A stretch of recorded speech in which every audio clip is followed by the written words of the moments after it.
G'day everybody and welcome to the Risky Rollers podcast. I'm Dalton and I'm joined by Locky. What's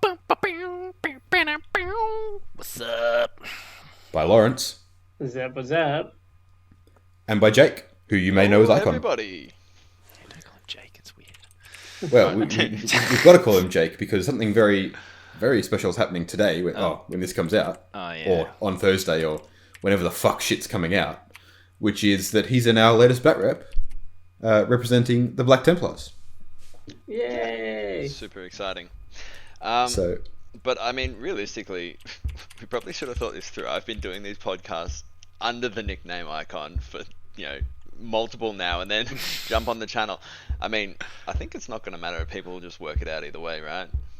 Nah, yeah, pretty much. Yeah. It'd be fine. Yeah. But yeah, now, so you played Locky in our most recent battle report with the Black Templars going into Locky's Crusher Stampede. Yes. And you were running some lists which were very, very similar.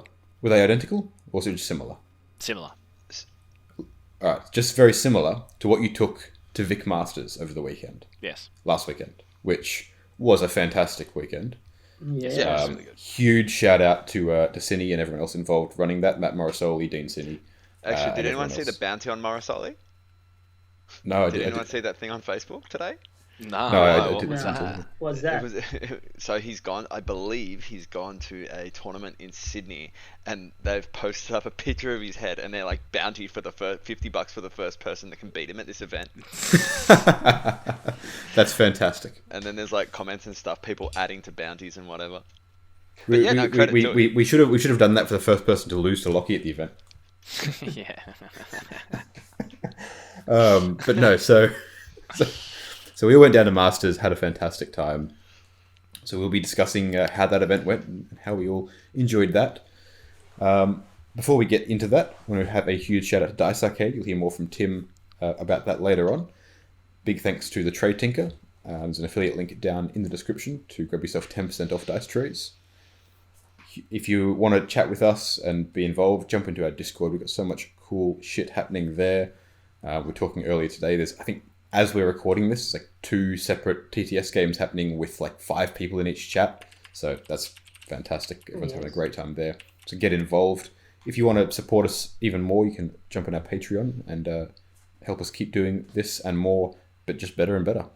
And finally, make sure to, if you're listening to this on Spotify or on your platform of choice, to rate it or like it or review it or whatever it is that your platform decides to call it.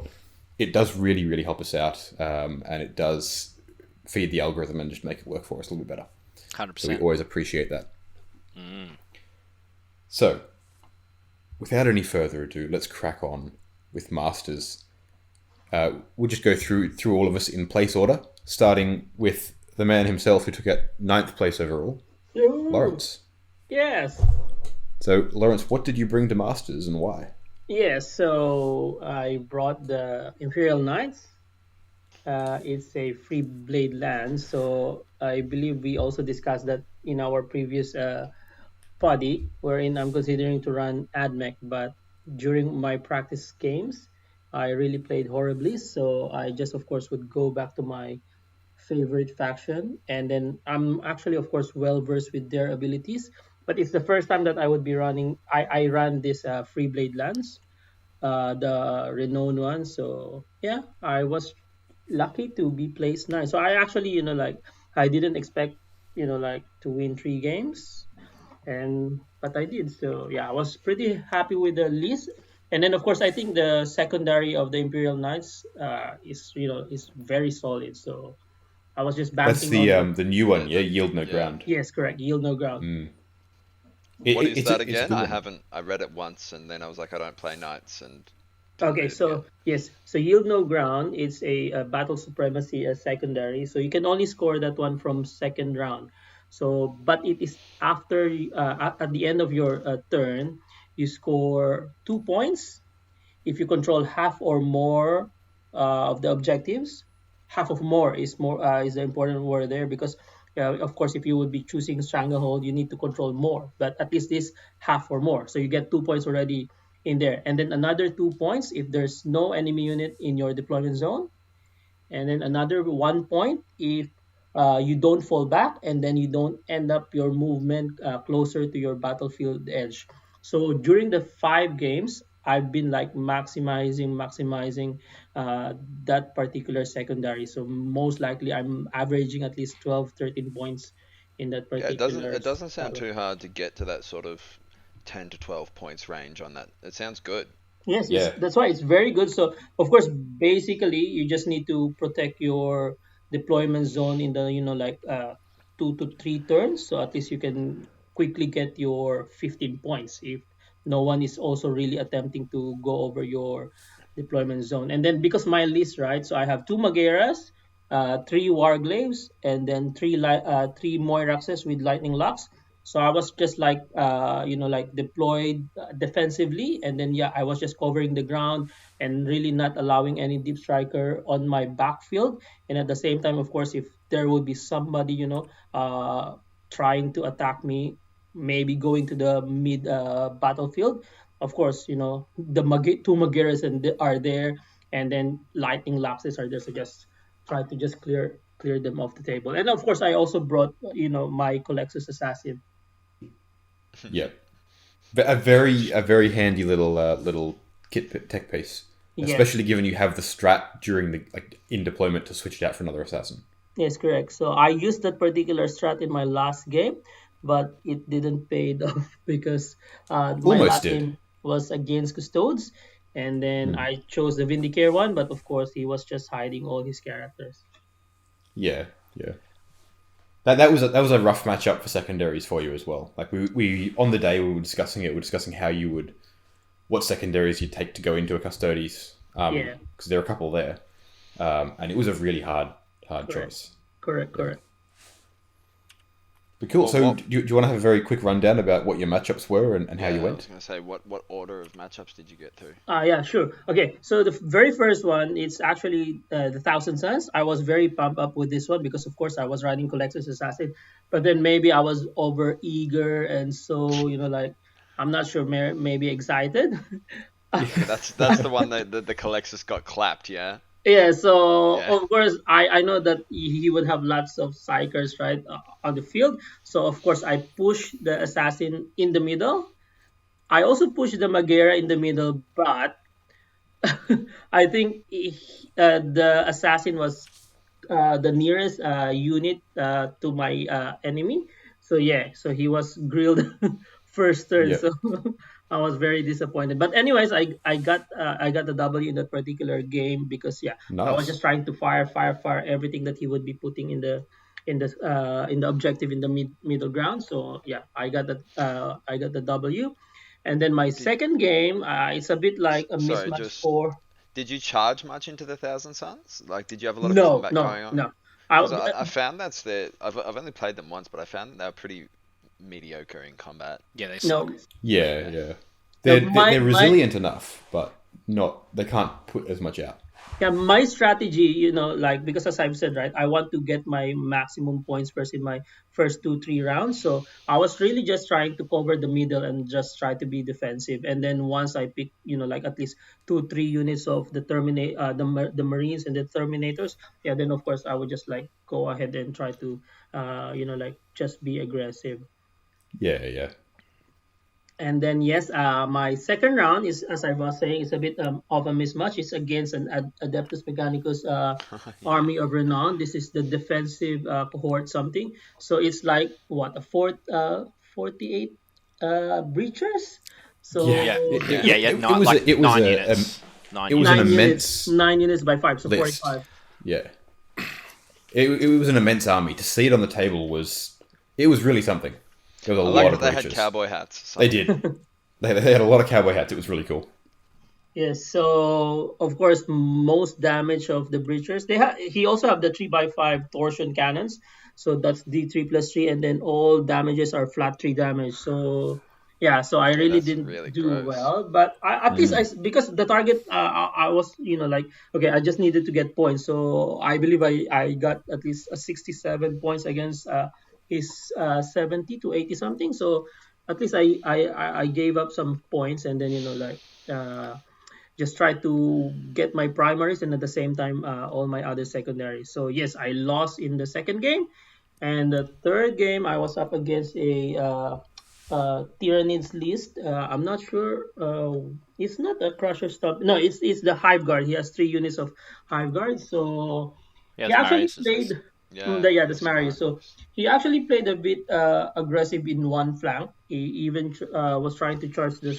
I think it's a Swarm Lord. So I was able to kill his character in the second or third turn, and then yeah, just try to pick up the points and then kill more units. So I believe I chose grind them down there as my second secondary. I think I was always struggling with the third secondary because depending on the matchup, if the opponent would have vehicles or monster or psychers, then of course I would have like a good third choice of secondary.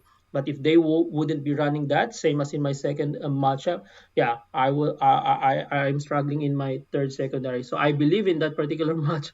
I even tried to raise the banner with my assassin because I Oh, really that's don't you have tell me any about that one. points. Yeah.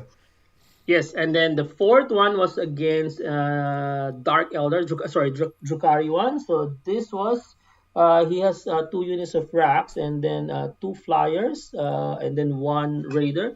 So I was just very lucky in that match because I believe I got the first turn and then I was able to really limit the damage of his first aircraft, and then when his turn came, he tried to bomb me, and then of course tried to shoot me with all the last cannon stuff. I was just making my save, so it was also an overrun on in my favor. So that's my fourth game, and the last one was like the Custodes one. This was like the what do you call it? The mission was very good because it's just a quarter deployment, so it was just like a very strategic and tactical game. So it was also very fast. First Yeah, turn because the he deployment zones are very close to each other in that mission. Yeah, yeah. You can get yes, right correct, up in there but very quick. yeah, but of course, I mean, in hindsight, I was thinking, what if? Because in that particular game, I changed my Colexus to the Vindicare, as I was saying earlier. But then, of course, he just chose to hide all his characters. But then I didn't really, because the game, I remember we were just fighting on the other one of the quarter objectives, so we were just trading units there, so we would be exchanging. Okay, I would get more primary this turn, and then the following turn he would have, but because he has like he has more access to his secondaries, then of course I lost the game with that because I believe the final score there was is 76 no 74-86. So it's just a 12-point games. It could have gone either way if I push on one quarter, but I didn't. So but of course overall the experience was very good. The players that I played was very awesome. So of course looking for more 40k, looking for more tournament with you guys, and then of course meeting different and new players. Yeah. That's That's sweet. good. Had a pretty varied weekend by the sound of it. Good. I Yep, think, yep, yeah, in general, all of us had pretty good spread of matchups, so that was pretty cool. yep. Yeah, so well done. Thank you. The next placing was coming in at 14th, if I remember correctly, Yep. which was Locky with your Crusher Stampede. Yeah. Coming off the back of your just previous comment, then I actually think matchups were. I got hit with 2 that were really not in my favour. Oh, One not of so much which, as they were in our favour, more so just they were varied. yeah. Yeah, you had some real rough ones. Yeah. I think overall I was kind of a bit not impressed with my performance, especially on day one. I forgot a lot of stuff. I got caught up, I think, a little bit in too much just of what it was rather than focusing on the games. Definitely in games 1 and 2 for sure. And then after game 2, I was pretty much over it for game 3. my ones and two. Your game 3 didn't start well. My ones and two rolling amount was just next level. A few dice got thrown across the room. Not gonna lie. So I ended up with 2 wins, 3 losses. 2 pretty massive wins, and all my losses were what they call minor losses. So I think I didn't give up any more than 9 points on a loss. So which was kind of like a saving grace for me, I think, really. And then the fact that both of my big wins were 20s, or well, I had 20 and a 19, I think, or a 19 and an 18 or something like that. So, yeah, first matchup was against the defense cohort, Ryan's list that beat you as well, Laurence, in round 2. Yes. And this was like probably the worst matchup for me, like out of everyone's list. It was the one that I looked at and going, I have no idea what to do into this. And unfortunately, I got turn 1, which was just like horrific. So let me jump in. Those things have a rule where they have flat 3 against vehicles, right? But do they get that against your big bugs as well?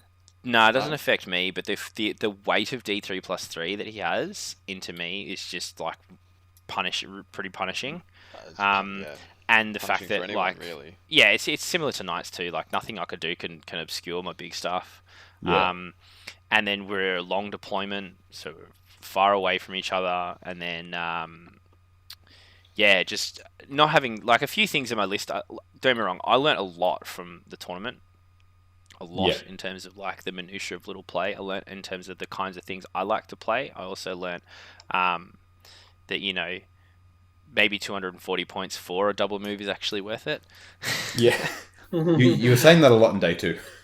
Yeah, I mean, mate, I'm still on the fence, but 100% in this event, if I had it, it would have changed probably 2 of my games. But hey, it's all learning. So yeah, those things didn't work in my favour. But the biggest thing, which in hindsight looked at, we probably should have made it a draw, because basically we didn't even get past battle round 2. We got timed out. I think it was a combination of both of us playing a bit slow, and I think my opponent not entirely being super familiar with his army. Just enabled it to be quite low. And because we were so early on in the game, and we literally ended, right before a new battle round was about to start. I was sort of like, well, we can't point it out. I mean, I was probably going to win, but with 3 turns, like anything can happen in 3 turns. Yeah. So, and we both had considerable amount of stuff on the thing. So I was like, look, you know what? We'll call it as is. You get the win, and it was like 25 to 34 or something, or 41 or something like that. But when I was speaking to people on the second day, what we should have done is we actually should have called it a draw. Yeah, I would 100% agree to that. It's just too early, man. Yeah, so I think it was literally because it's like, well, I could say I was probably like 80% of the chance I was probably going to win based on the position I was in at the time on the board, but also models and stuff like that. If he rolled hot or whatever, that probably could have changed it. And I just didn't think of it at the time. Like I was trying to be the better sport and kind of, just go, well, yeah, I just wasn't sure. And this is one of those learning things that now, if that ever happens to me again moving forward, I'll be pushing for a draw, 100%, because it would have changed my matchups moving forward and stuff. So I think that rattled me a bit as well, where I was a bit like, okay. I kind of was expecting to win first round, not going to lie, especially with what I had going into other games, unless I got dealt with something like a tower matchup or something, where I kind of was comfortably going, if I don't get a really bad matchup, I'm going to win, and I guess I did get a really bad matchup. So so that was a bit and then game 2 was into Iron Hands. Iron Hand Dread Spam. Iron Hand Dread Spam, yeah. I think first 2 rounds went well. Hive Tyrant lost me the game by not being able to kill more than 2 Space Marines in a turn where I needed 5 of them off an objective. So, and that literally just enabled me to not be able to do Overrun again, and then move into a position where I could tie up a Dreadnought and do other bits and pieces. So, bad. And then after that, I just kept making error after error, and I kind of threw quote unquote through the game because I was sort of just wasn't really fully aware on how to claw myself back, and I did come from a probably a very poor points position at the end of turn 2 to actually at the end of turn 4 be within, I think, 18 points. I think it was like 64 to 80, 63 to 82 or something like that, or like, so it was either 18 or like 19 points. Wow, something in that again. It's a pretty sweet sort of swing back into it. Yeah, so I scored high on loss, and yeah, so I was kind of, I think I went into that one a bit arrogant, expecting to win, not actually kind of thinking about how the best way to win, which was pretty humbling. And also by that stage, my dice just wasn't really doing very well. And then by that stage, I think I'd sunk like 9 beers, so I was pretty over it, to be honest. That's not your sweet spot. Your sweet spot is obviously like 22 beers, no sleep, and the next day. That's where your efficiency kicks in, and day 2 showed that. Yeah, well, I think we came to the conclusion that instead of first beer at round 1, game 1, first beer is round 3, day 1. I think that's what I've got to do moving forward. Yeah, correct. That's what Laurence and I decided. But I would argue first beer would be night before day 1. Yeah, all that. Yeah. I think because like let's go back to Geelong Heresy. How'd you do day 2 there? Yeah, I won every year. I won both games. Yeah, no, I see a trend. Yeah. But the science speaks for itself. Yeah, 100%. And then my third game was against Ikon and his Black Templars, and yeah, yes. I literally today, I don't know, people are gonna be like, no, never blame on dice, and you don't. I think I didn't. The mission was weird. Never played that mission before either. I when I look back on it now, I don't think I deployed the best. Definitely made some errors there. Yeah, neither of us did really. And then I lost the Diamond Carry on turn 1 by not rolling a single save for it, and that was kind of mentally checked out at that point. Like I was just like suffering 3 losses, and kind of like the dice would just never rolled that many 1s and 2s. Like I'd basically given up, and I just sort of just went through the motions until I think like turn 2, where I was like, okay, maybe I need points. Sorry, at the end of turn 2, about around 3. Started about around 3. It was beginning of 3, and I like switched it back on, and I was like, okay, no, I actually need points. And funnily enough, we didn't actually win by much. I probably still could have won that game, even though I did play like, losing some pretty key things. But nah, because once you lost what's the big one in the middle? Scythe Hyrule? Once that went down, it was a bit. I don't think you had much going on after that. But it took longer than it should have for me to get that to go down. It took 3 turns. The thing stayed locked in combat for 3 turns. Yeah. Once that went down, though, I think that was the nail in the coffin. Yeah. So I mean, and look, this is obviously very reflective of the lists. And I've written a new Crusher list as well that, like, taken from what I've learned from all this, where I go, all right, that's definitely gonna, because it was kind of like a little bit of a thought experiment. As you guys have, when you watch the batrep, you'll see some of the stuff that I've used in that I think are really, really handy. It's things like Tyrant Guard, leveraging the neg damage and being able to keep Hive Tyrants alive. It came into play in my 5th game so much. It was crazy. The Hive Tyrant just tanked like at least 35 wounds. It was crazy. So day 1, whatever, it was over. Moved on to day 2, and then day 2 was good. So my first matchup was again probably this was the worst matchup for me, period. It was into rack spam, 180 racks. Yeah. Yeah. That was a rough list, like, looking at it. Yeah, it was pretty What do you even do hectic. about that? Like, I didn't know what to do about that. And like my list has DACA, but not near enough to deal with that. But so I was like, they were transhuman as well. Transhuman T5. I do have bonkers. a lot of strength 8 and above in just needs to just leverage a lot of high strength weapons, so it kind of worked out for me. But what I got turn 1 was pretty good, and my game plan was like, right, okay, I need to beat him to objectives and just contain him to a corner, because his deployment took to the last, and a lot of deployment was into one corner, which was definitely his error. If he deployed more spread out across the board, I wouldn't be able to do anything, and it would have been like just go game over turn 2. But he kind of nestled himself into one corner, and then I basically was able to push up as quick as possible with my harpy, which is, oh man, that thing survived like surrounded by 40 something racks and survived a whole round of 100 plus attacks with the 4-up invo and catalyst on it. It was insane. It can do some serious work. Yeah, it was crazy. And then literally that 100%, that unit won that game for me, because I ended up winning that 91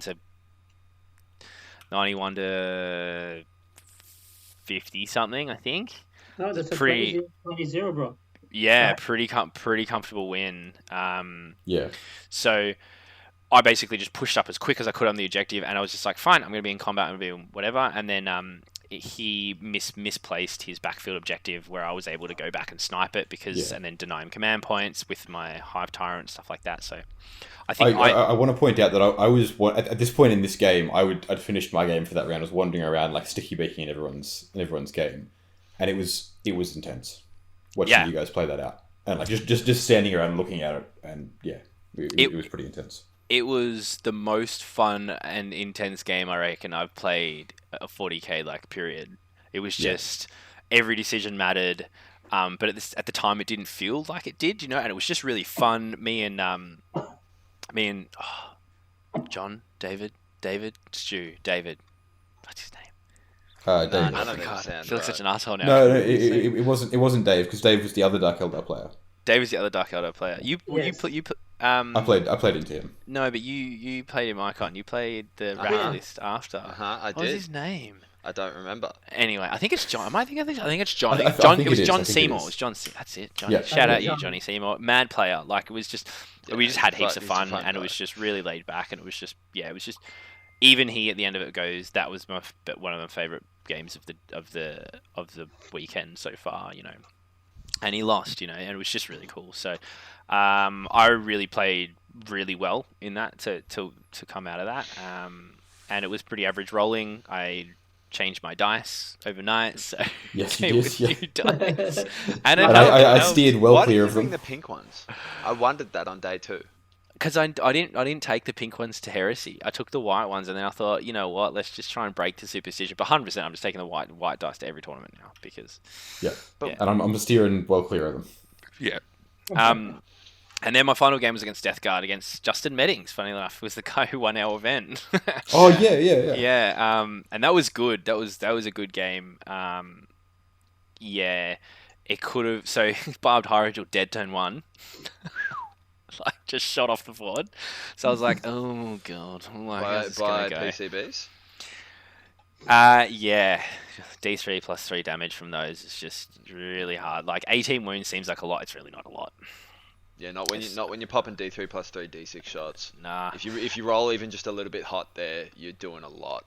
And he was running a cool strat that I didn't know Death Guard had, funnily enough, called Corruption of Filth or whatever.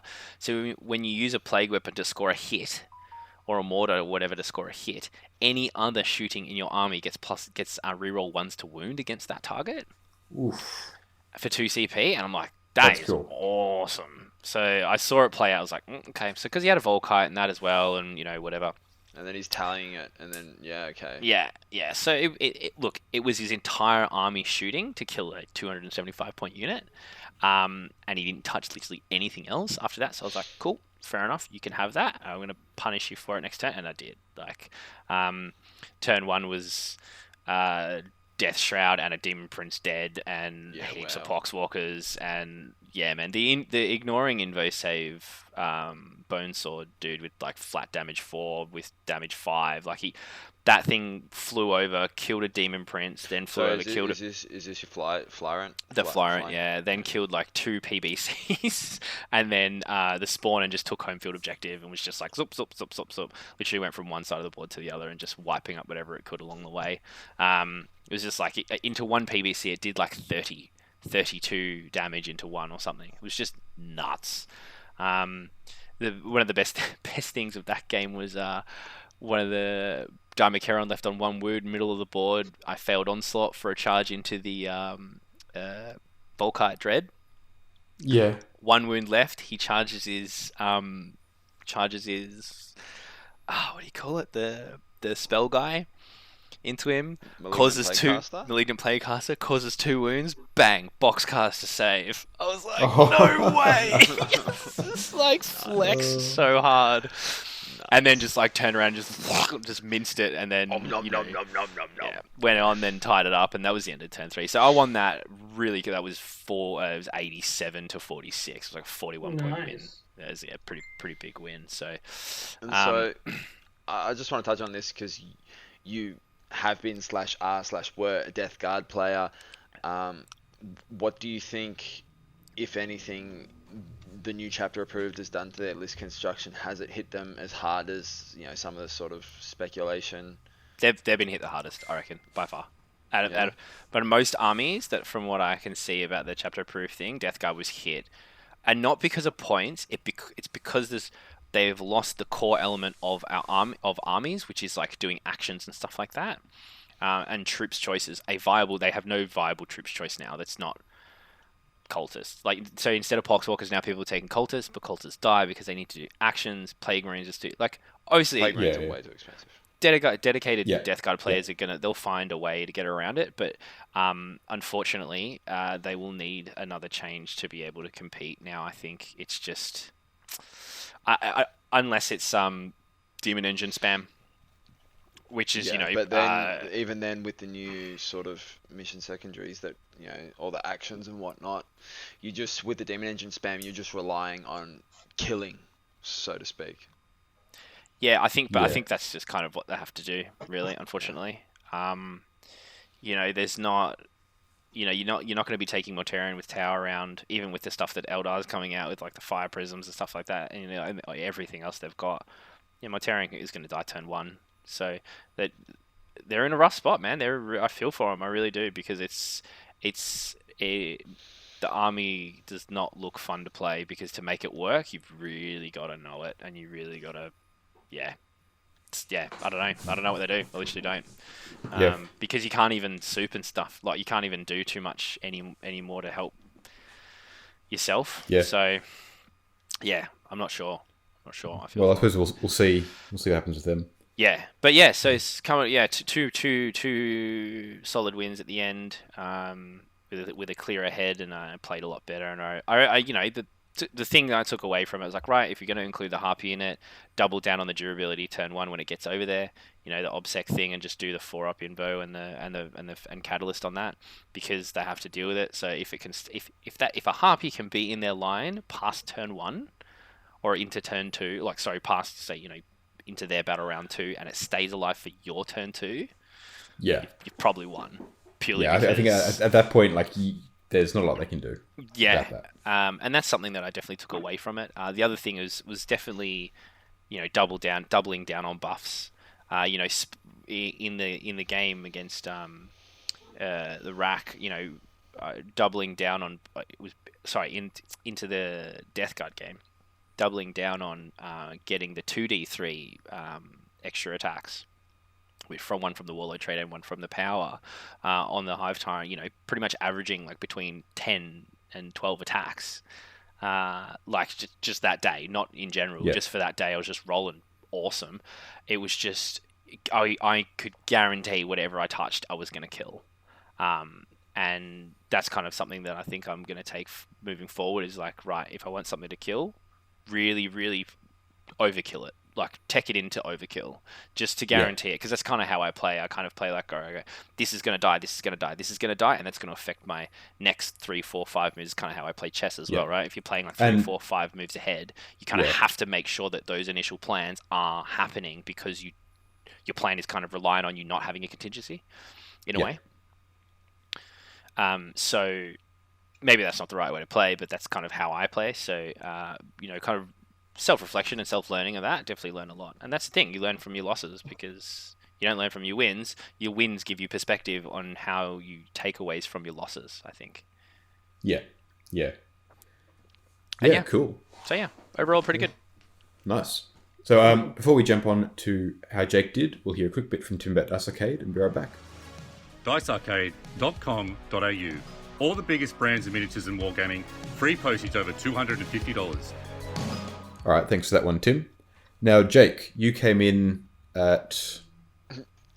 Just above you, like 1 or 2 above you. You I don't know, like 26? 26? 27th? Yeah? Nah, because there was, I think it was 26. there was a couple of drops. There was a couple of drops, so it was like 25, the drops 26. made it all wacky. Yeah. But no, I didn't do well. Yeah. Yeah. So what did you take and how did your games go? Okay, so, I mean, coming away from 40k is the way, right? Between then and Masters, we had the addition of Tau. Yeah. And the Alpha Strikes that came alongside with that I knew I was going to run into made me change my list pretty drastically. I took a lot of things with the ability to deep strike, gave myself a lot of potential, even just CP wise, to put things into strategic reserve, so that when I sort of came into these matchups, I could potentially make it so that I couldn't just be shot off the board turn 1.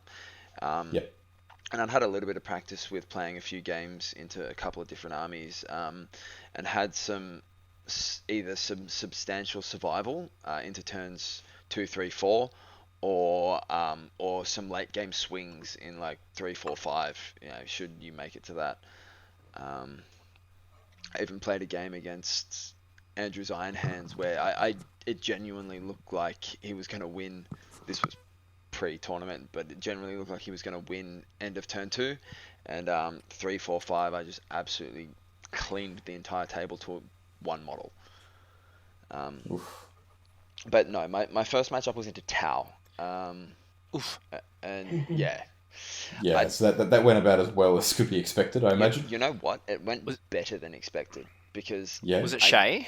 Yeah, it was Shay. Yeah, I He knew was also at 40k as the way.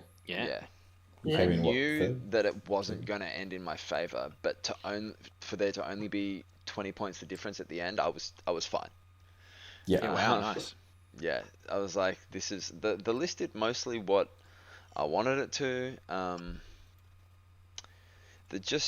When you're a combat army, particularly a marine combat army, you just get torn to shreds because they can shoot you in their combat phase. They can shoot you in their shooting phase while they're in engagement range.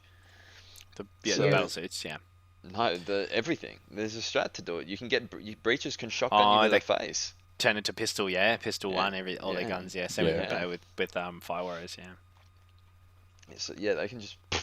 I mean,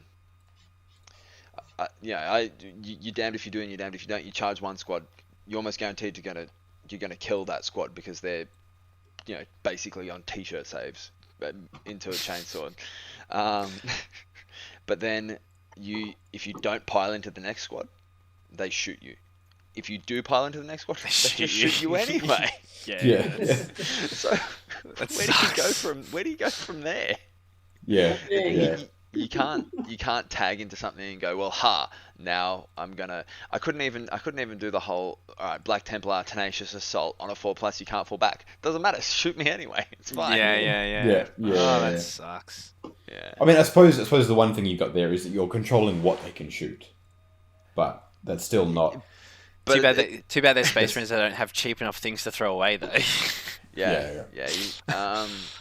And then the rail guns it's just a dead dread. It's a dead dread. If you've got a dread on the table, it's gone. It's dead. It's dead. See you later. And if you don't get turn 1 and can't put any feel no pains or whatever on your dread, it's just it's dead. Yeah. And then I got across, because it was a long deployment, I got across the table, I got into his lines, I scored my points, but just weight of fire, man. Like, it's all strength 5 and up, and you can't put transhuman everywhere. Yes. And particularly, I don't know whether this was, running Vanguard veterans, you can't transhuman them anyway. I mean, they've got great utility. You can chuck storm shields on them, but when it comes to wounding, they're always gonna, it's gonna be 2s, 3s, whatever. Well, not in my case because of Uphold the Honor of the Emperor, but for other Space Marine players out there, you go into tower, it's always going to be 3s or better on those wound rolls, regardless of whether you're in combat, regardless of where you are. It's 3s or better. And they've got that's rough. And they've got a substantial amount of rerolls. I want to say I'm not too well versed on what the seps are, and I'm sure Mick is screaming in his chair right now. But they've got like an expert crafter's equivalency in one of their seps. They've got reroll 1s on Montcar, blah blah blah. I don't know. There's a Everyone gets that, but yeah. There's a substantial amount of rerolls in there. That when you're hitting on 4s to 3s, depending on Markolites, their hitting's probably their worst part. Like, if you can make them -1 to hit, that might be where it's at. Yeah, for sure. Yeah. That's very low. Yes, it is. Yeah. Because when it comes to wounding, they've got some really nice efficiency. But anyway, enough about that. Shay was awesome guy to play, and it was a pretty close game, and I was happy with that. Game 2 was into Custodians, and this was probably, of the whole weekend, this was probably the one that hurt the most, because they can just... I teched a lot into trying to build efficiency by having rerolls. So there was 2 squads of Lightning Claws. There was a very cheap Chapter Master running around just to give rerolls where I needed them. There was Litany of Hate to give reroll hits in combat off my chaplain, and between his what do you call it? What's the official title of the Custodian karate moves? Cobra Kai. The katas. Yeah. The martial Cobra Kai. Yeah. The martial Cobra Kai. Yeah. Lol, that's hilarious. So I believe there's one of them that gives you, because you have to choose different ones per turn, but I believe there's one that turns off rerolls. And then there's strats that turn off rerolls. And then, so all this efficiency that I had built into my army, he was just taking, just stripping it back. And it was like, well, you hit on 3s, and if you miss it, you miss it. And now you're wounding with Lightning Claws, and it's 5s and 6s, and you don't get a reroll. How the game should be. Yeah. But having one army where it goes, I get all the rerolls and you get none, is different to both armies being like, oh, we're all on the same playing field here. Yeah, totally, of course. Yeah, and then so then the saves. So literally all he spent his CP on was, you can't re-roll this, and when I fail a save, I will re-roll that. Well, the thing is, their Custodians is kind of perfectly built, just anti-Space Marine and anti-Sisters for those exact reasons. Yeah. It's kind of one of the reasons why certain armies like Necrons, GSC, Nids, even Orcs to some extent do really well, because they just don't. It's not part of the sort of build structure of the armies. They don't rely on rerolls at all. So it's like, oh, cool, you have an anti-reroll thing? Sweet, whatever, fine. I don't give a shit. Yeah, that was... I think overall, that was actually still a pretty close game. It was only like 25, definitely less than 30 points of difference. It wasn't... It was very difficult to play, because I couldn't get my army to do what I wanted to, but still it wasn't too bad. And then game 3 was into Locky and the Crusher Stampede, where I, as we mentioned, came away with the win. I was happy to just get 1 win for the whole weekend. I went into the weekend being like, if I get 1, I'll be happy. If I get 2, I'll be dumbfounded. And yeah, I got my 1. And yeah, pumping everything into the Dimacare on turn 1. And watching that go down definitely was good, but you know what? I'll back Locky in saying his dice hated him. It was pretty rough. There was certain times where I was like, gee, I feel bad. Where he's rolling like 8 dice and it's like 7 1s and 2s, and I'm like, that's... You should have just rolled for him. Well, he was touching, Yeah, probably. he was touching Yeah, my yeah, dice, and I didn't like that because I think there's something wrong with his hands. Well, you're not wrong. Yeah. But even when he was rolling my dice, it was still the same thing. It's still trash. Yeah, yeah. But no, he did do well to claw it back. We had an epic duel where his Hierodule and my chaplain were just fighting each other, and my chaplain with the 10 houses bones, he's doing 1 damage, 1 damage, 1 damage. Yeah, And I'm trying to smash this Hierodule that's T8, and I'm dumping everything into it, and it's just not going anywhere.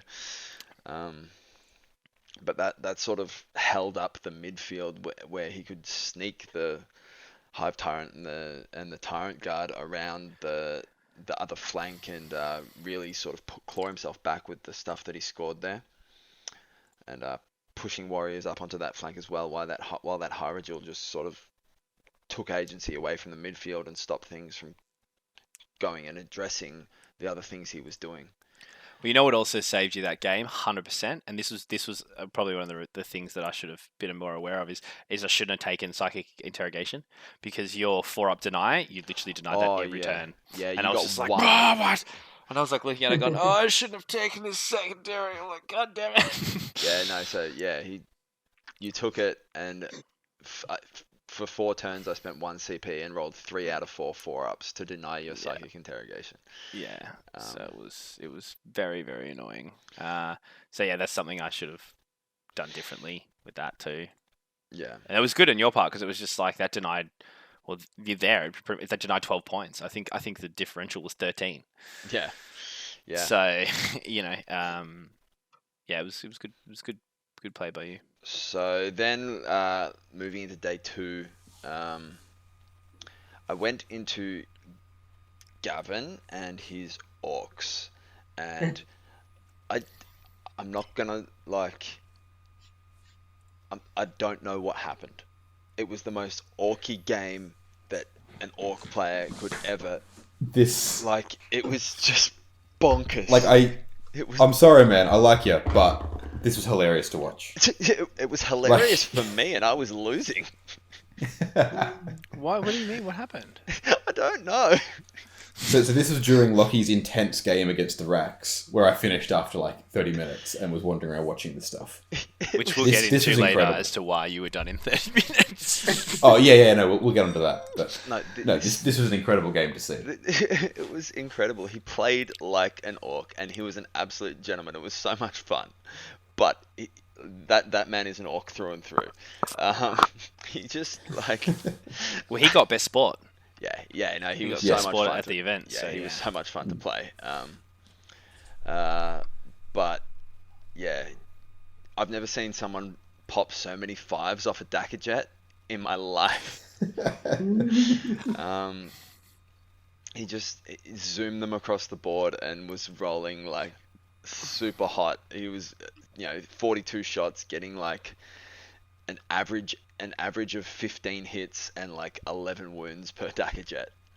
And really they just cleared up. The rest of his army didn't do a whole lot. He had a big battle cannon thing. Is it a battle? The big battle wagon. It had a steamroller on the front. Which was a fantastically converted model with just bits from all sorts of different plastic model kits on it. Yeah, well, a lot of his army was older than me. There was some classic models. At the beginning of the game, he gave me a Killer Can or a Dreadnought or something, one of the Death Dreads, and this thing weighed a ton. All his stuff was all old 3rd ed and 2nd ed. Yeah, it was. It looked fantastic. It's so cool. But this, whatever it was, Death Dread, Killer Can or whatever, it was so heavy. You put it in a sock, you kill someone with that. It's a weapon. But no, he rolled hot. He played well. Those Dakar jets just zoomed around the board, just clearing space as they went. And he just sort of boxed the rest of his army into a corner, and then slowly spread out as I came to him. I don't know. It was just those airplanes, man. They just zoomed around the board and just orcified their way across. I like the word orcified. Orcified. Yeah. I stupidly tried to charge it with some Vanguard veterans. And I was like, surely he can't kill a whole squad of Vanguard veterans. Like, if I can just get this thing into combat, I can slow it down. No.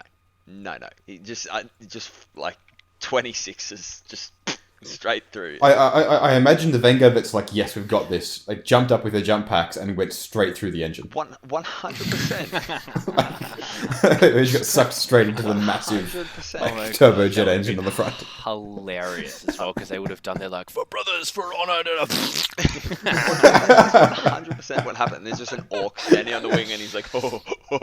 Yeah, for sure. That's so good. Yeah. It was a pretty big loss. I don't remember the score, but it was a substantial loss. But it was so much fun. I don't even care. And then game 5, I went into the 180 racks, and I didn't get down one.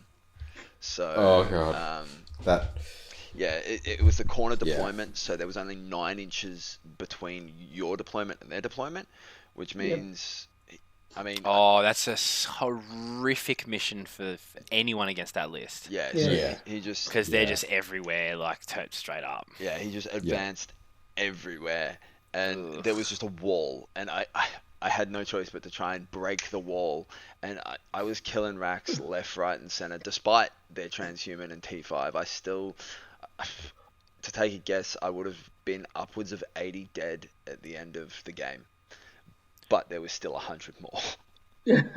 Yeah, I think I killed about 130. Yeah, at the end, and I was like, wow. It's surprising. It's hard, man. It just takes a lot. And then I had a sort of on the left flank, there was a bit of a back and forward going on where I had Vanguard veterans and he had a Talus and a squad of racks in there. And it was turn 3, I believe. He just popped 5 CP to kill 2 squads of Vanguard veterans, like just flat. I don't know. He gave them like reroll hits, reroll wounds. A couple of other things. That's 3 CP to do that, Yeah, and then he put a couple of other things on there. He just burnt 5 CP. He's like, this quarter's mine now. And after that, I was like, I got nothing. Trading, I just didn't have enough firepower, enough anything, because I couldn't. I had no way of. I had no way of getting through the transhuman. You know, there's no way for me to turn that off, and there was no way for me to get. There was like a homunculus standing in 40 racks, and you're like, how do you even? You can't target because look out, sir, and you can't charge it because there's 40 other models standing around it. And that's what was sort of giving the T5 aura. He just whittled me down, but great guy to play. We had a lot of fun. Super chill. And even at the end, he's like, there's no way in hell I'm ever taking 180 anything to a tournament ever. He's like, never again. He was. I remember in our game, he was like, I don't know why no one's done this before. Like he was like, I thought to myself when I was going, why hasn't anyone done 180 racks? And then he's like, then I started playing my first game. I was like, I understand why people don't play 180 racks. It's like, this is why. This is why. He's like, never again. But I mean, for the Marine players out there, I guess things that I came away from this is I don't know whether I'm right or not. Correct me if I'm wrong. Jump in the Discord, whatever. Tell me I'm wrong. But I feel like all my high damage, low volume, high damage, high AP, high strength weapons did way more work throughout the entire event than things like lightning claws with rerolls or chain swords or whatever. There's a consensus going on at the moment. Especially, I mean, this is just in a little bit of the US that people are dropping lightning claws for they need damage because everything is neg on damage. And I can when we get around to how I went, I can second that thought as well. My Thunderhammers, when they did get into things, and my Fist of Balthus, they put in way more work than my Vanguard veterans with Lightning Claws. Way more. Yeah. And even like Marine players going forward, just who cares if they went up in points? Just dread spam, man. Just dread spam. They're still good. Yeah. I've written a list postmasters taking 3 Redemptors and then a Contemptor, not a Relic Contemptor, but a Contemptor with Plasma and the Claw. Just because, I don't have anything to buff that Volkite shooting. If I was Iron Hands, I'd take the Volkites. But just another, it's a pretty cheap body, run around and just bust some heads with some high strength, high AP. Yeah. And Thunderhammers. And heaps, and the cheapest troops you can get. Like mountains of cheap troops. Well, don't worry. You're going to have, it's going to be a while, but you will get a whole brand new codex before Guard gets theirs. So Space Marine 2.0 is coming out after the current crop, before Guard. Yeah, it'll be after Chaos, but it'll be good. It might be after Chaos, maybe. Could be before. I thought they pretty much more or less confirmed that it would be after Chaos. But they've got to sell more Space Marines, damn it. Yeah. Not enough people play Space Marines. I'm not going to lie. They've actually been pretty okay with the lack of Space Marine releases this year. Like, as in the... So I'm concerned. That's why. You're correct. So I'm very concerned. Yeah, fair enough. They've got 45 sculptors trapped in a room with no windows, and they're like, you make more Marines or you die. Yeah. Well, it's like that new Blade, the company champion they did. Oh god, yeah. Super cool. So like for me, it's actually it's a sweet sculpt. Yeah. Sweet sculpt, and also for me as a Deathwatch, because I kind of look at Deathwatch, right? That's the one thing that I would actually like to take as Primaris, right? Because the problem is you want to give the Dominus Aegis relic to the company champion, but you have to run him as Thingo because he's a shield. You go, cool, here's a Primaris version. Oh, you can't take a shield on it. And you're like, well, fucking what's the point now? You're like, here's a chance for the Primarisified version of the same model. Cool. But you can't. It's not the same model. But it's not the same model. You can't do the same shit on it. You're like, well, I'm not buying it now. That's stupid. Yeah. To be fair, you weren't going to buy it anyway because it's an event exclusive. So. I would bribe someone. Surely. Fair enough. I could threaten someone. Like that, like that time you bought that $80 Empress Champion, whatever it was. Yeah, and it's still sitting here unpainted. Yeah. I will use it for something cool, and it's not going to be an actual Space Marine model. It'll be like, I don't know. It'll be like the top of a feature of like armies of on parade board for my GSC or my Tyranids or something. That's what I'll use it for. Yeah. Alright, well, into Dalton. Yeah, so I went with my meme chaos list, which was essentially, it was 1,042 points of Chaos Space Marines, and then 958 points of summoning, of reinforcement points, which i.e. summoning. I had a fantastic weekend. I went 0 for 5 as predicted. Slid neatly into 30th spot, or like 20. So after the drops and stuff at 28th or whatever it was. So last place of people who completed the tournament. Slid neatly into there. Very nice. I had a fantastic time. My first matchup was Dave running his Dark Elder. So this wasn't the 180 racks. This was the, I think, 60 racks. Proper actual 60. Dark Elder. Or however many it was. Yeah. And it was Covens. And then there was there was a squad of witches for deep striking actions, and a succubus who did nothing. And like an Ikon and some Cabalites again for. So it was what do they call it? Real space raid. Yeah, real space raid. Yeah, but it was essentially Covens.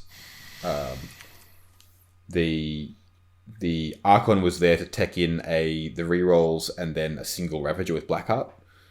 And the Witches were there to make up the real space raid and so that they could have the Archon rerolls and then just to do actions.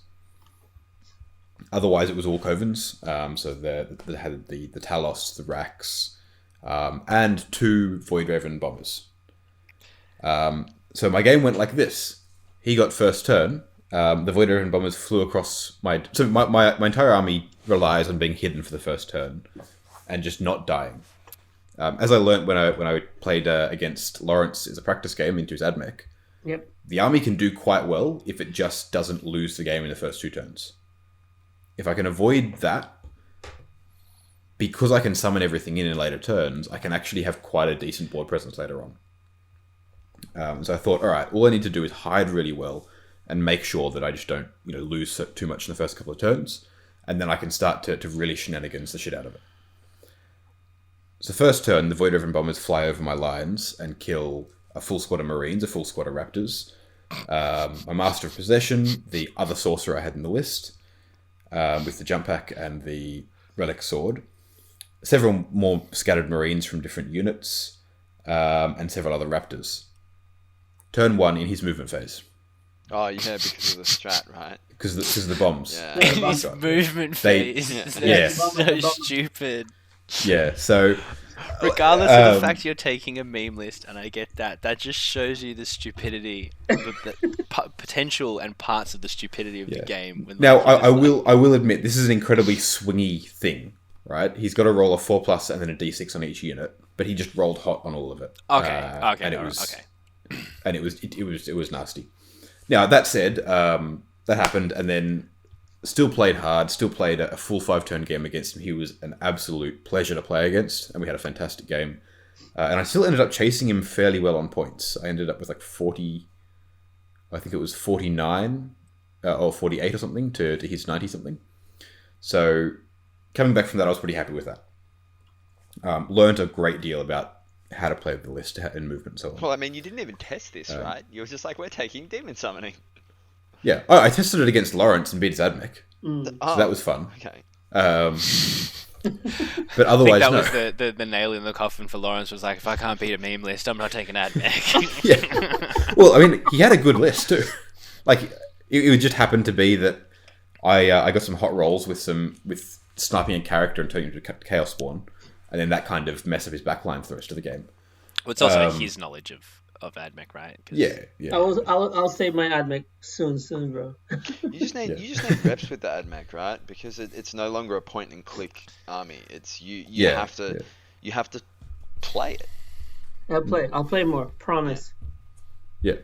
So my next game was into. I've immediately forgotten what I went into for my second matchup. Blood Angels was my third. Second was Custodes. No, sorry. Second was Dark Eldar. My first one was Custodes. Into Augustus, who played Laurence in the final game. Oh, yep. Phenomenal player, phenomenal bloke. Had an absolute blast. I think I killed a grand total of like 2 models over the course of the game. But really pushed him on movement across the board. We both had to think incredibly hard about how different things went.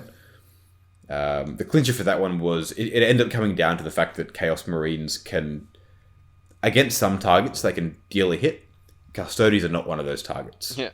I had a turn where basically my entire army went into 2 units and bounced. Like, I didn't even roll badly. He didn't roll well, just rolled fairly average, and they just did nothing. And then, of course, got wiped out in return. But that said, again, it was a fantastic game. And these first 2 games really taught me a great deal about how to play the army, how to play the missions, and how to really finesse a lot of the little movement things. So, yeah, absolutely fantastic. And then the third game was against Blood Angels. We're against Hugh, so fantastic bloke, great army, and we had a ball of a game.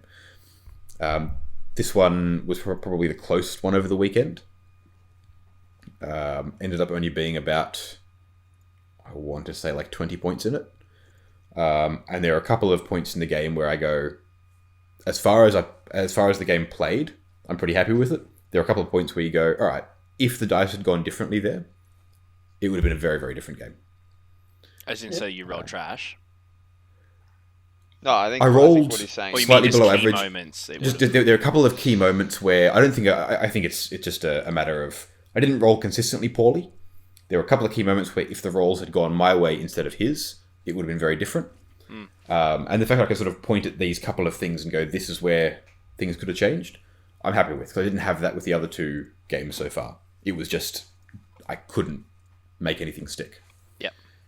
Whereas this one, I did. And this one had probably my favourite moment for the whole weekend, which was where I learned that Huron is actually a very bad man. Because in the last turn 4 and 5, I had Huron Blackheart charge in and kill a Sanguinary Priest. Him and the Chaos Lord he was sitting next to get bounced off by both Ashtarath and Dante. They turned around and killed them both, and then Huron, with his now 8 attacks on the charge, minced the Sanguinary Ancient in a nearby building.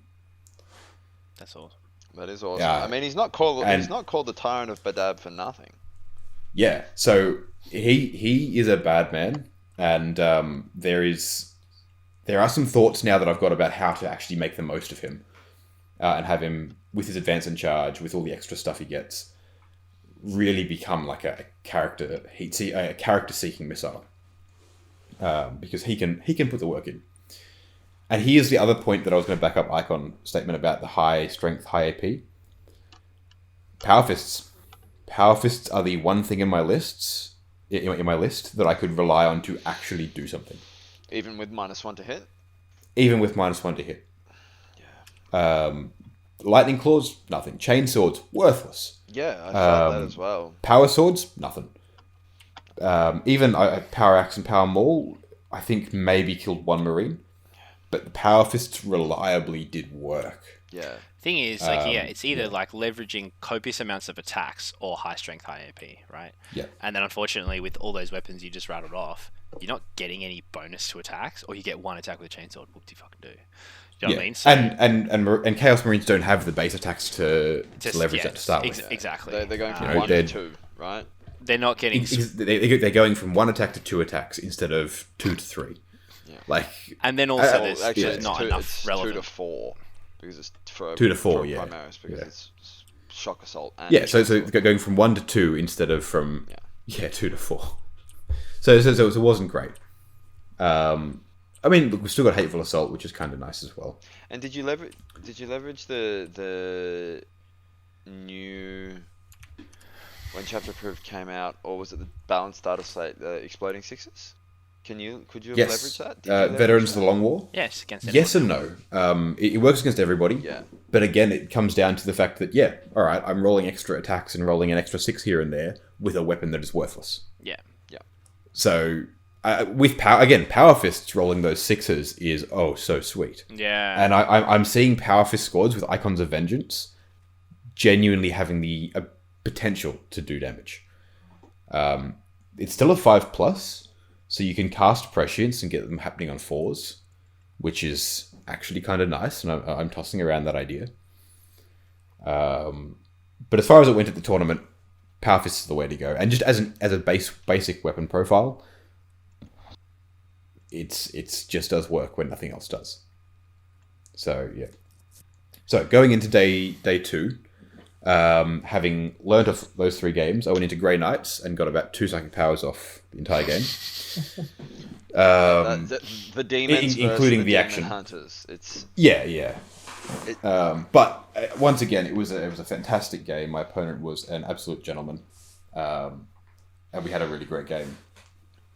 And actually, I still, even with that, still pushing on the secondaries, aside from the Psychic Interrogation one, which is one of the very few secondary choices I've really got. My other 2 secondaries, Behind Enemy Lines and Deploy Scramblers, actually went off quite well, and I got I think a solid 12 on both of those. It's good. Which was nice. And then in my final game against Thousand Suns, this was Dave. Was that your last game? I didn't even know you played Thousand Suns. Yeah, Thousand Suns. Well, the last game was against Dave. We were battling it out for the wooden spoon, but we had an absolutely fantastic game. wasn't as oppressive with the deny as Grey Knights were, which was good fun because it meant that we actually traded denies and stuff back and forth a little bit because I had a lot of psychic in my army and I was constantly summoning in more characters.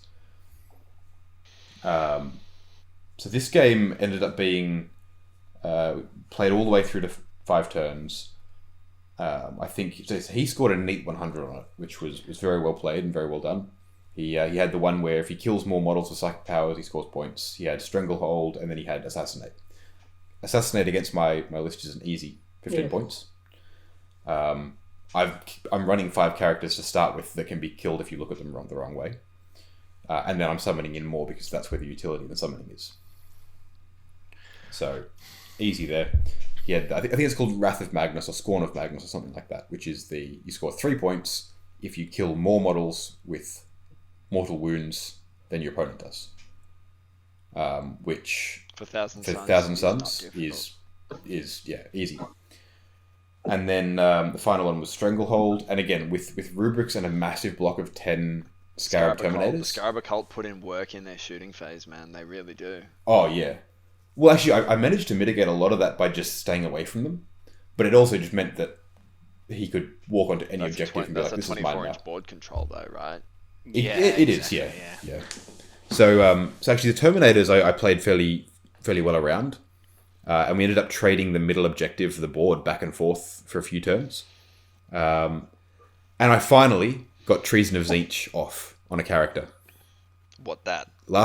Last turn of the game, I Treason of Tzeentch, successfully passed it, and then rolled an 11 on the leadership against his leadership 10 Demon Prince. To control it. Yeah, to control it for shooting, charge, and fight phases. Oh, so you zombified his demon? His Demon Prince, yeah. Oh, that's I'm cool. I'm summoning demons, I'm taking that one. Unfortunately, at that point in the game, there was nothing for it to charge into or fight. Aww. It was just there. I'd killed Ahriman earlier in the turn with Huron. And his psychic, and then I'm taking control of this, but Ahriman's dead, so I can't charge Ahriman with it, and there's nothing else within 12 inches. Oh, that sucks. Yes. It was good fun. I'd lost the game by that point, so Huron just charged it. We had a big punch on, and it was good fun. Nothing wrong with a good punch on. Absolutely. But yeah, so that was my weekend. It was fantastic. I've come away from it having the biggest takeaway was learning so much about the finesse of movement. And how to really, really game some of the different situations that can show up. My biggest takeaway is make sure you bring sugary snacks so your brain doesn't collapse on itself. Yeah, that's fair. By the end of day 3, by the end of day 1, my brain was like, just stop. Yeah. I should also very quickly touch on, because I've mentioned a couple of times, my 4th game against Grey Knights. That was, so the rounds are what, 2 hours 45 minutes? Yeah. We finished that game, full 5 turns, in like an hour. Yeah, that's rough. Heavy. And it just came down to anything that I showed him was dead, like as far as models go. And then by turn 2, his interceptors were behind the obscuring that I was hiding behind, and then everything else was dead. And then because it was shutting down all my psychic, I couldn't do any of the shenanigans other than just summoning stuff in. And once my characters are dead, that's useless. But yeah. So yeah, I got to wander around for an hour and a half, or an hour and 45. I went off and got coffees, talked to everyone, watched Locky and Ikon's games pretty closely, and had a good time. Yeah, it was a great weekend. It really was. It really was. Yes. It was. I think it was. I mean, I'm not going to speak for you guys, but in terms of that was our first, as risky rollers, as individuals, our first experience of, I guess top tier 40k in Australia. Yeah, 100%. Right? Yes. This was why I went in with the mindset of if you win one, you're good. This was why I went in with no. I'm going to do this and I'm going to do that. And I was like, you know what? You are way out of your league here. If you get 1, you're fucking kicking goals. And if you get 2, that's just ridiculous. And I didn't even get 2. So, you're 100% right in saying that that's our first step into playing with people that are quite regularly, heavily invested in this, and the only way is up from that, really, I think. Correct. Yeah, it's gotten me really, really excited to like properly put in a lot of effort for VTC. Yeah, I mean, Oh, I'll be so pumped for VDC. Yeah. I'll be taking GK to that 100%. Yeah. I'm not sure what I'm taking yet. It might even end up being Eldar or something like that. Well, my team is I Custodians, think GK, Charlie's and probably running whatever Eldar. Mick brings. Yeah, Which will probably be Tau. Mick will be Which probably Tau. Eldar. So No, Tower yeah, Eldar, it'll be Tower Eldar. It'll depend on whatever's So better Mike at the is in time. the second team? Me, Mick, and Harry. Oh. And Paul, Nice. right? And Paul, yeah. Paul has Drakari. Drakari Right. and Eldar, I think. Yeah. Okay. So we've Yeah. had this conversation. He'll bring the Eldar because Mick has the Tau. So it'll be Grey Knights, Custodians, Eldar, Tau. That's a strong lineup. Yeah, And like that's a strong depending line. on when the Chaos book comes out, I might be running Chaos because I'm approaching very quickly approaching a fairly sizable Chaos Marine army. Yeah, that's sick. Yeah, you guys, that's Custodians, Drakari, Eldar, and Grey Knights. It's not bad as a two sword, 2 shield split. Yeah. Yeah. Like GK and Custodes as your shields, Yeah. and your 2 swords as Eldar and Drakari. Yeah. It's not bad. Yeah. The other big takeaway was to all Chaos players out there, until the new book comes out at least. You still have a game. I'm sorry. You've still got an army. Well, There is still an army, the top table but was but Chaos versus JK. the top, the second and third rankings were Chaos armies. They were Emperor's Children and Iron Warriors, respectively. Iron Warriors, yeah. But so you still have a game. It's like 2 or 3 lists that work. But something to think about. You're the glass hammer of 40k currently. Yeah, All right. for sure. Eldar with their current book, before the new one comes out, are more durable Yes. than Chaos Space Marines. So think like that, play like that, and you've got a hell of a game. Yeah, I mean, And if you are playing Iron Warriors, Decimators. Yes. Those Not things only do they look incredible, they Those things are are ridiculous. phenomenal. are they like Yeah. the tanky, like dreadnoughty things? Yeah, they're like those weird, like almost cylindrical dreadnought, like horizontal cylinders dreadnoughts. Yeah. They look more They're like like- hunched, like hunchbacked style, Yeah, like yeah. they're hunched Yeah, over. yeah. I guess I just used the word dreadnought because I was like, what's a bipedal machine in 40k? They're not dissimilar to dreadnoughts as far as they look. Yeah. But they're smaller, but they're very cool. I don't know what they They do, are. but they're cool. They are They very just do a shitload of mortal wounds. Yeah. That's literally what they do. They slap bloody hard. They're cool. I really like. I always have, but yeah, They're get sweet. your hands on those, everybody. Yeah. But yeah, that was Masters. Any final thoughts, Laurence? Locky? For me, Just a big. okay, lucky. Oh yeah, you go, Laurence. Yeah, yes, the same for me. Of course, as you mentioned, Lucky, it's our very first, like very competitive one. So I was just really very happy that Yeah, bro, you knocked it out of the park, man. You played so well. Like 3-2 on your first real competitive event with Knights too. Like, Yeah. yeah, man, you do well. got lucky with my dice, bro. A lot of exploding sixes. But yeah, it's also the list too, But yeah, so of course, I'm just really looking forward for more competition with the guys, especially this upcoming team. So yeah, just more 40k, more fun, and yeah, more friends. Yeah. Yeah. That's it. The people there were all really great. Yeah. Yeah, the atmosphere in the community was really great there, and they definitely cultivated a good one there. So, hats off to them, and that's what I'd like to say is just a big thanks to Dean and Matt absolutely. for organising it, and then everyone else who was involved. I know other Matt, Iron Hands player, I think his name was Matt, as well, helped a lot with the organisation, and then the Target Acquire boys who brought the beers and all that stuff, and yeah, so it was a really good team kind of effort in for the whole thing, and it really showed because it was just a really good weekend. Oh, we didn't even mention you won Tio's choice for painting. Yeah. Oh yeah, I got best painted. Yeah.